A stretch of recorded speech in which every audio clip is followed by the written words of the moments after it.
Hi, and welcome to episode 48 of Toke Signals TV, where we bring you the biggest in cannabis and hemp news stories every week.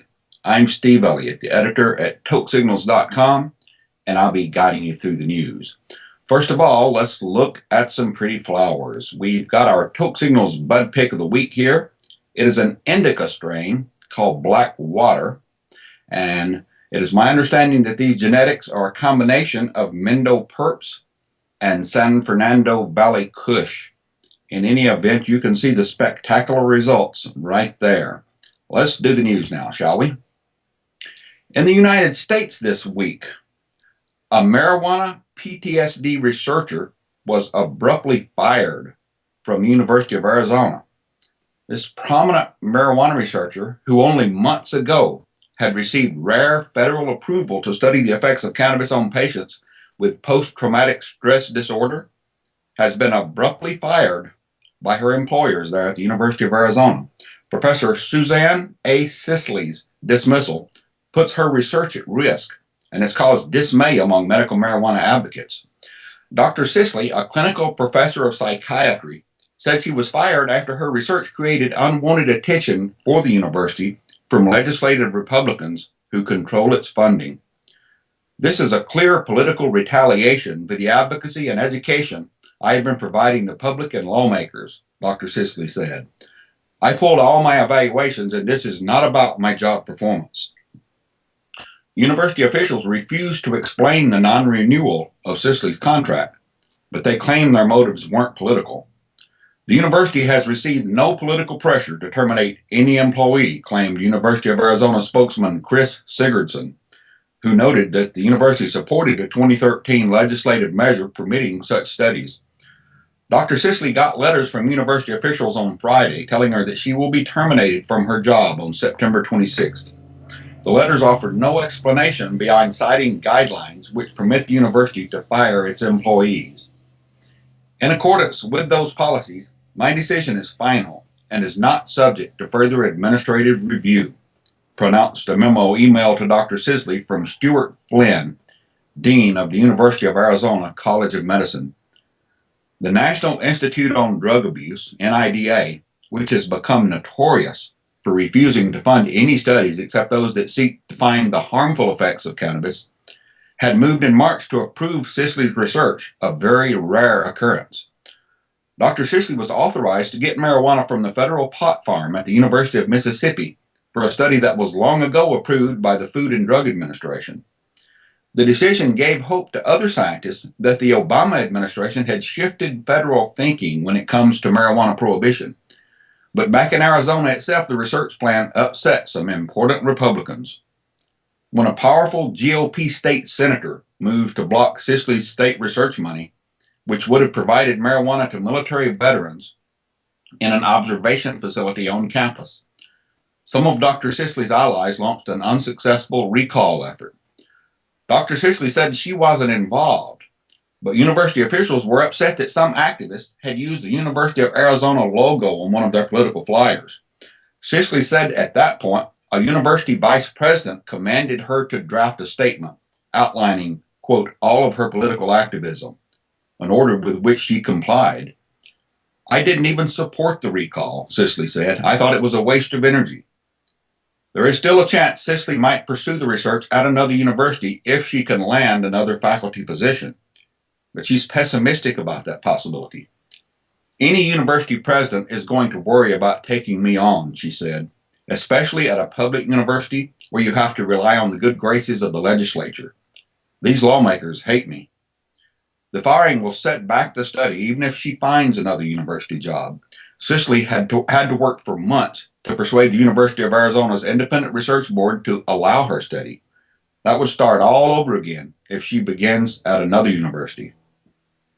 This is just going to delay everything for a year or two, Sisley said. It is just another awful delay for this study. What happened here is the repression of science for political purposes, said Rick Doblin, president of the California-based Multidisciplinary Association for Psychedelic Studies, MAPS, which has sponsored Dr. Sisley's marijuana research. It is astonishing in this day and age, Doblin said. In California this week, an encouraging development. The city of Berkeley required marijuana dispensaries to give free weed to low-income patients. Now, here's how it's done. The city of Berkeley, California, will require medical marijuana dispensaries to give 2% of the amount of cannabis they sell each month to low-income patients at no charge. The Berkeley City Council voted unanimously at Tuesday's meeting to change the city's medical marijuana rules, which would also allow for a fourth dispensary in the city. There are only 3 allowed right now. Basically, the city council wants to make sure that low-income, homeless, indigent folks have access to their medical marijuana, their medicine, said Berkeley City Council member Darrell Moore. At least 2% of all medical marijuana dispensed at each shop would be required to be given away to very low-income members under the proposal. What's more, the free cannabis would have to be of the same quality that's dispensed to regular paying customers. We think this is the responsible thing to do for those less fortunate in our community, Moore said. The measure also adjusts the definitions for medical marijuana collectives and dispensaries, patients, and caregivers, as well as setting new rules for operating hours and testing both cannabis and edibles. One Berkeley dispensary, the Berkeley Patients Group, has already been giving out free cannabis to the poor for 15 years. We found over the years that one of the cruel realities is when you do get sick and you have a serious illness, that it's often hard to keep a job, can be hard to keep your income up. So those people really need the help the most, said Sean Luce of Berkeley Patients Group. The council is scheduled to give the measure final approval next week. In the District of Columbia this week, a campaign submitted 58,000 signatures to place marijuana legalization on the November ballot.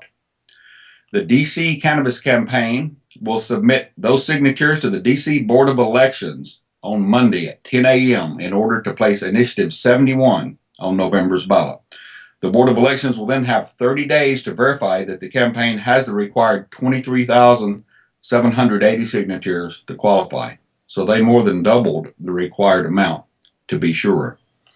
Monday at noon, members of the campaign will join D.C. elected officials on a national press teleconference to discuss the impact of the ballot initiative and the City Council's bill on overall marijuana arrest rates, issues surrounding racial justice, and the district's fight for self-determination.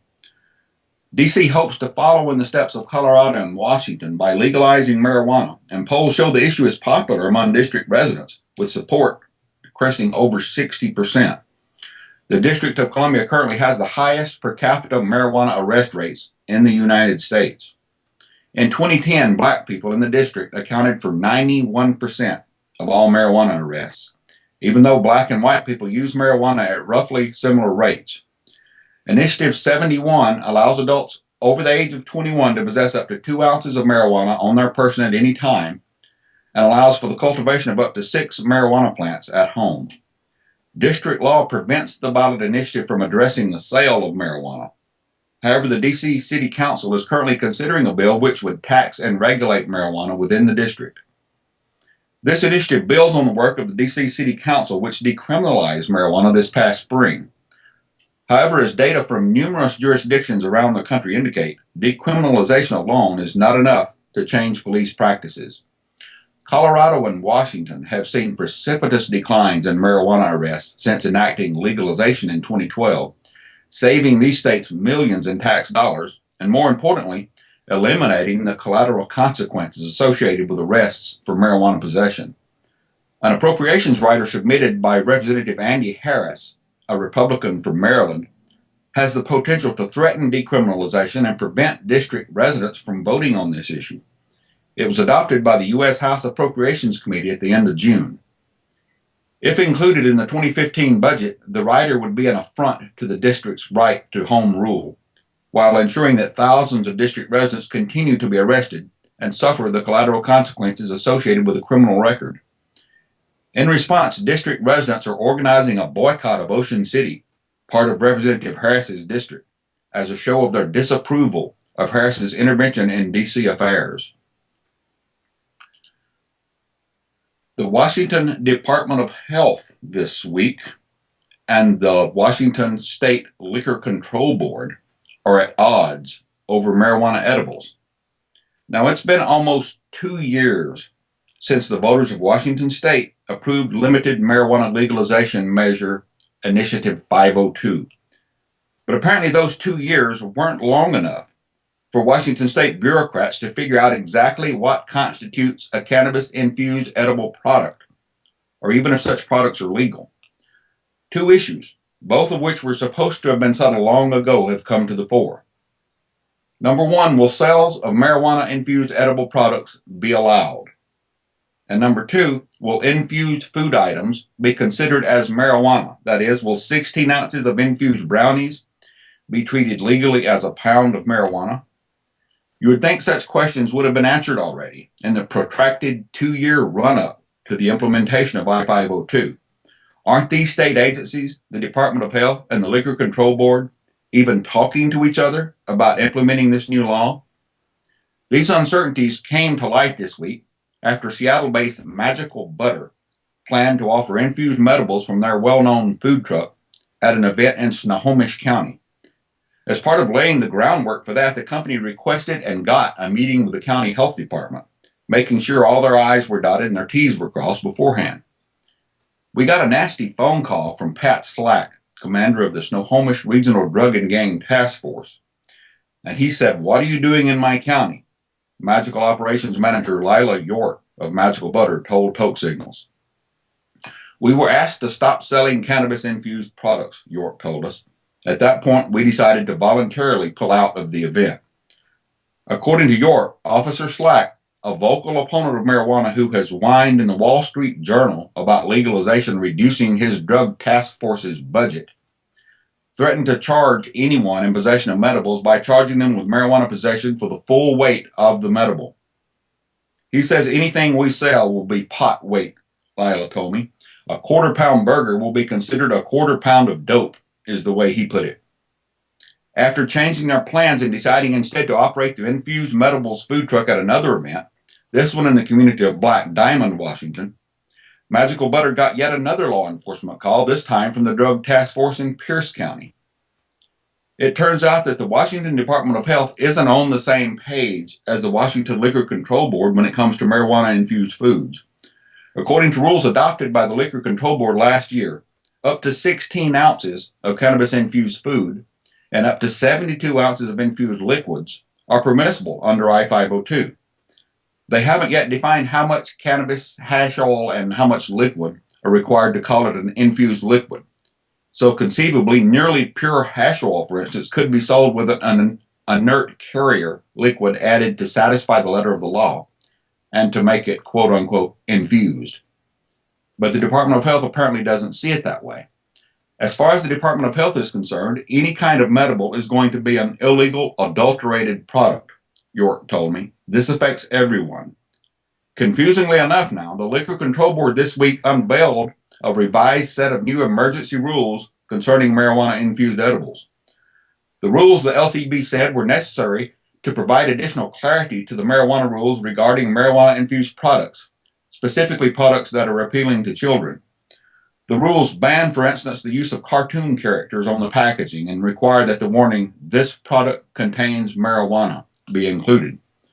But on the same day the LCB is releasing rules for marijuana foods, the Washington Department of Health, which is actively involved, by the way, in a campaign against marijuana use, is saying such foods are adulterated and unacceptable, York told us.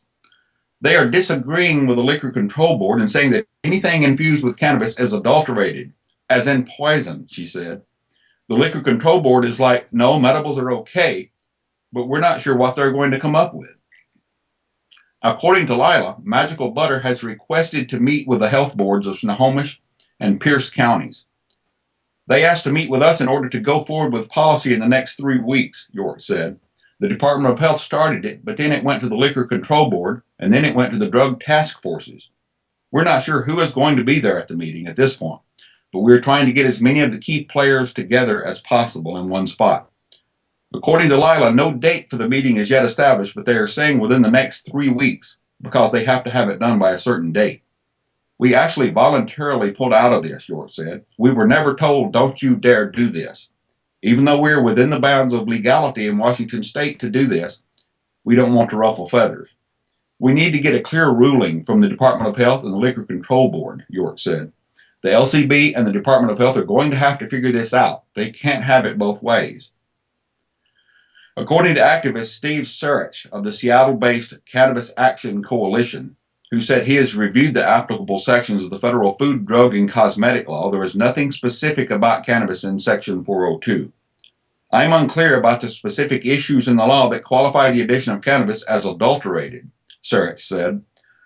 I am aware that the Liquor Control Board has authorized the sale of food containing cannabis. Does this conflict with adulterization, the term used by the Washington Department of Health in Chapter 246, 215 of the Washington Administrative Code? If not, is there an exception to the WAC that allows the sale of adulterated food? Surich also has a question into the Department of Health on whether there's anything specific in the WAC or any other statute that distinguishes between quote-unquote adulterated food that's cooked on site, like the Magical Butter food truck, and prepackaged food.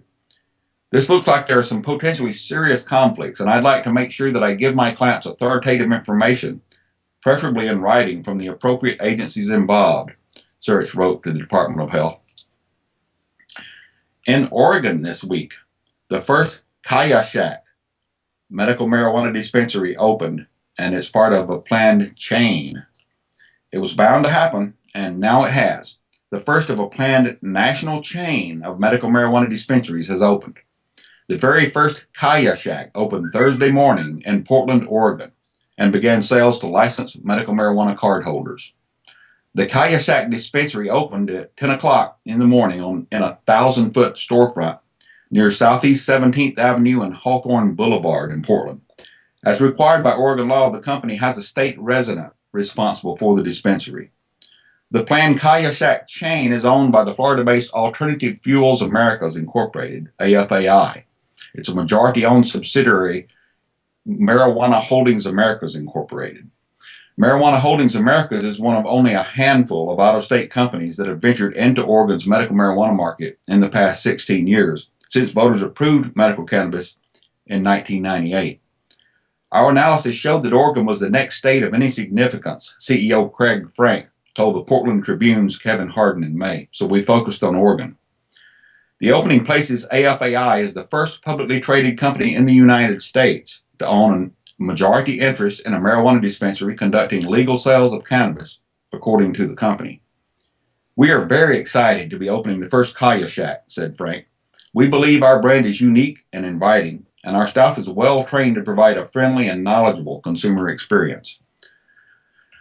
Marijuana Holdings Americas must negotiate with local growers to provide cannabis for the Kaya Shack, at least initially. We will have to grow here, but in the beginning we will buy from existing growers, Frank said. We're not looking to hurt the mom and pop shops, Frank said. If anything, the stronger the industry, the better it is for us and everybody. We're happy with the way it is now, he said. We like mom and pop. The grand opening marks the further implementation of AFAI's business plan in the legal marijuana sector in select states and coincides with great interest in cannabis companies nationwide. They're involved in a biofuel project in Costa Rica, which imports about 3.7 million gallons of biofuel each year. But according to Frank, biodiesel has its challenges, and they were looking around for other things they could grow. So they said, why not marijuana? And they went from there. And a sad story this week, hippie leader Stephen Gaskin, author of the book Cannabis Spirituality, has died at age 79. Stephen Gaskin, the tie-dye wearing hippie philosopher who founded the Farm Commune in Tennessee and authored books including Cannabis Spirituality and Amazing Dope Tales, died Tuesday morning at his home in Summertown, Tennessee after a lengthy illness. Gaskin, an ex-combat Marine and self-described hippie priest and freelance rabble-rouser, had led a caravan of hippies across the United States in 1970 from San Francisco, eventually to the hills of Tennessee, where they founded a commune based on utopian ideals. It became one of the world's oldest surviving intentional communities. We have been free thinkers for generations, Gaskin wrote of his family, and as is provided for in the Constitution, I have passed my philosophical and religious ways to my children, who are very proud of their heritage and ancestors. Gaskin's teachings inspired not just those who followed him across the country to found the farm. His ideas also changed forever the way an entire generation thought about changing society and making the world a better place. He spent 2 years teaching English and creative writing at San Francisco State College after earning his master's. In 1967, he began an informal philosophy seminar that became known as the Monday Night Class, in which the hippie guru would discuss religion, politics, sex, and drugs. Gaskin believed in Tantra, telepathy, and togetherness, and he helped young people make sense of the experiences they had encountered on marijuana and LSD. He later wrote that he became a spiritual teacher because there was a bunch of stuff I wanted to know really bad.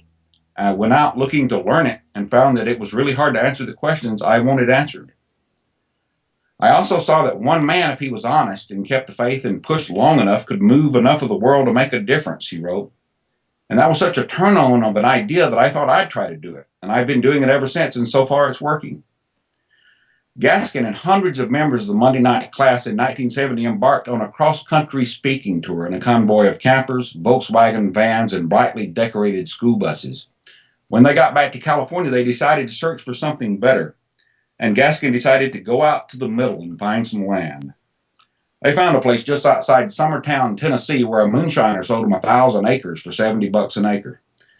This group of hippies might as well have been a group of aliens arriving in flying saucers, as far as their new neighbors were concerned. But it didn't take long for their gentle vibe to win over their new neighbors. There are gated communities of rich people, Gaskin said in 1997. We are like a gated community of not rich people. Making decisions by consensus, led by Gaskin, the 320 original settlers erected buildings from salvaged wood, found water supplies, and became agriculturally self-sufficient within 4 years. They communicated at first by CB radio, then a system of phone lines powered by batteries, a hippie party line.